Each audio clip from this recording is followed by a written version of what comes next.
good cup of joe. Welcome to our new series, Made in Westport. Ever wondered how our bacon gets done, made by hand? We're going to show you step by step how we make all the products at the Cottage Coffee House. What do we do to keep ourselves occupied during the winter season when it's slower? Well, this is one fine example of it.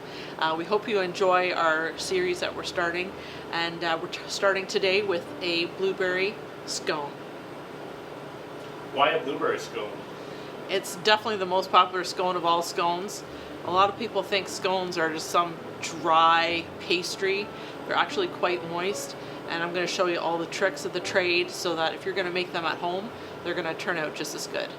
So you prefer scone or scone? I prefer to call them a scone. There's been a lot of argument about this over the last few years, but in the UK it's definitely called a scone. But in Canada, you know, I'm going to keep on calling it a scone. Well, I'm excited. Let's go do this thing. Let's go do it!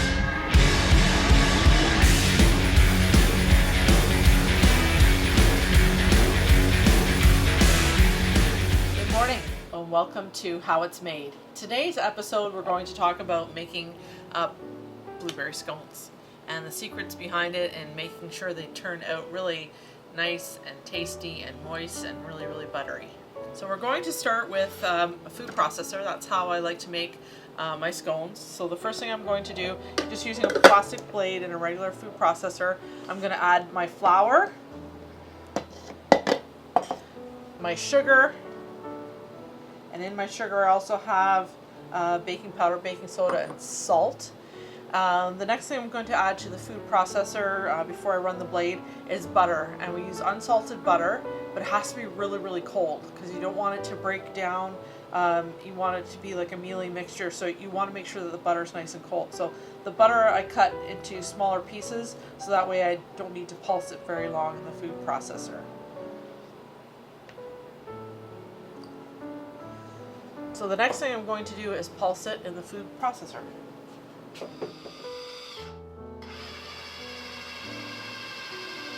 So I like to pulse it on low for about a minute.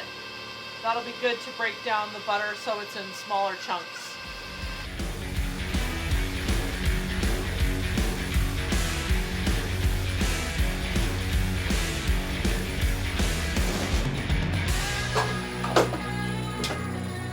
Okay, so if you take a look at the mix, you'll see little bits of butter in it. That's what you want. You don't want it broken all the way down so it's all powdery. You want little chunks of butter still in it.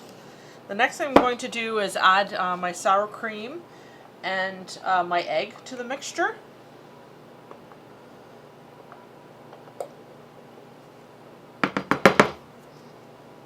I like to use a silicone mixing cup.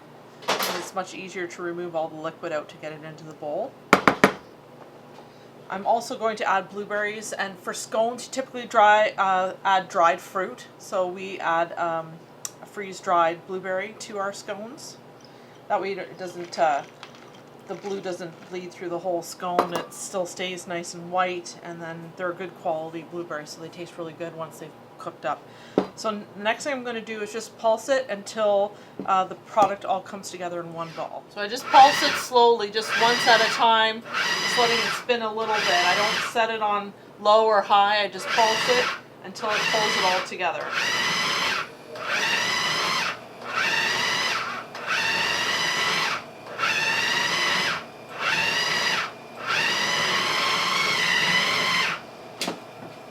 So you can see through there, you can kind of see that it's kind of pulled to one side. It's kind of pulled together into one clump. Then you know it's mixed well enough. The nice thing about the mix is very little of it sticks to the inside of the bowl, and almost nothing sticks to the blade.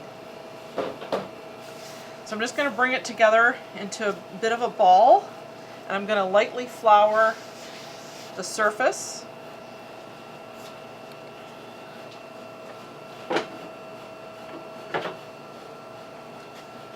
Smidge more flour just to have if I need it. Now my biggest trick with making scones is that when you knead the product, that you knead it 12 times. No more than 12, no less than 12, just 12 times. When you're kneading, you're not trying to put more flour into the mixture. what you're trying to do is create layers so it puffs up really nice. So I've got a bit of flour on the surface here. Push down to the middle and bring it towards you. So that's 1. 12. And you can see I kind of kept the surface nice and light with the flour. So if it got too not enough dryness there, I'd add a bit more flour to it. And then I'm just going to bring it together to a round ball so it's easier to roll out. So the next thing I'm going to do is lightly flour my rolling pin.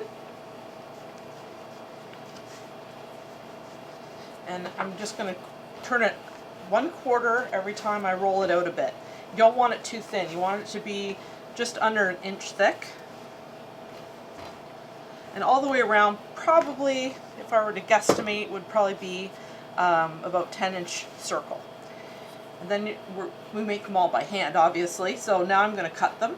And people ask, why are scones triangular shape? Well, this is why. So I cut the circle in half, and then I'm going to cut it into quarters and then into eighths. So that's why sometimes one scone is bigger than the next. And if it's not a perfect circle, it doesn't really matter. These things are made by hand. They're going to be really good regardless. So you can see that one's not perfectly round, but it's going to bake up beautifully.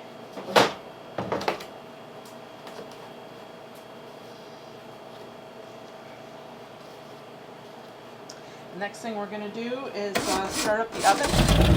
These bake for 10 minutes. I had made this the other day and I'm just going to give it a good mix. Make sure that it's nice and smooth and thick enough.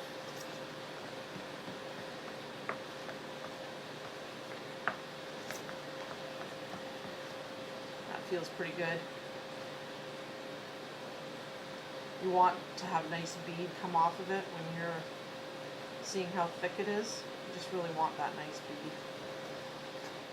If you're wondering why I don't have an apron on, I actually don't work with an apron. And when I leave here, I'm actually pretty clean. I'm one of those bakers I'm not covered in head to toe from flour. So if you're wondering why I don't have an apron on, I never wear one. I'm that good.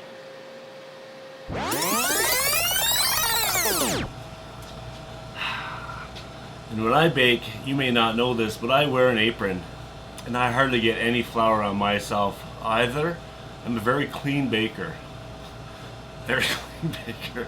There's a reason why Cynthia does all the baking around here. Here are the beautiful scones coming straight from the oven. Don't they look lovely? They look delicious. Don't you want to just dive right in and just gobble them right up?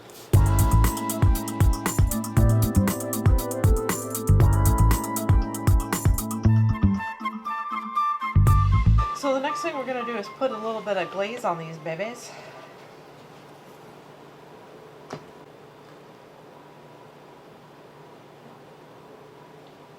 We just need a thin layer of glaze. We don't need to make a big thick icing on it. We just want a bit of sweetness. We do serve them with or without icing. I always leave a few without icing.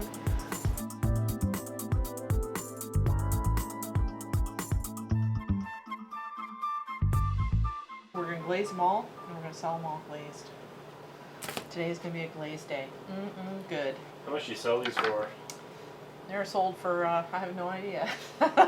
I haven't a clue. John, how much do we sell them for? Not your department.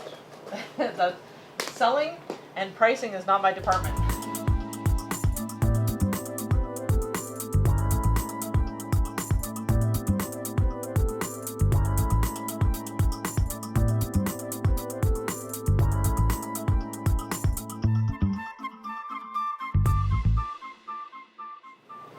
As I'm chewing away at my scone, I forgot to tell you one really important thing, is you need to subscribe to our YouTube channel so you can watch all these episodes on how it's made and learn to make more of our products here that we make at the Cottage Coffee House. Have a great day, everybody. Peace, love, and coffee. So, subscribe right here. Right here. Right here. Subscribe right here. You can cut that and say, don't forget to subscribe, and you're going to subscribe right here.